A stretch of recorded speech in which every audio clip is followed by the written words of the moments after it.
જી જોડાયેલા છે જીગરજી, ખાસ કરીને આજના દિવસે હવે વાયદા બજારમાંથી તમારો કોઈ પસંદગીનો સ્ટોક બની રહ્યો છે?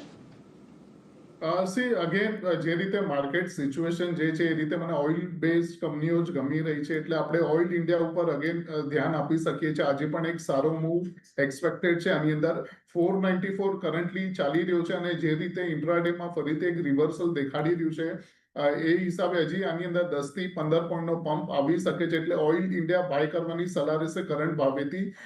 485 ના નીચે એક ક્લોઝિંગ બેસિસ ઉપર સ્ટોપ લોસ લગાડશું અને ઉપરમાં 510 512 સુધીના લેવલ્સ આપણે એક્સપેક્ટ કરી શકીએ છીએ ઓઇલ ઇન્ડિયા. 510 512 સુધીના લેવલે એક્સપેક્ટ કરી શકીએ છીએ ઓઇલ ઇન્ડિયાની અંદર. એના પર ધ્યાન રાખજો.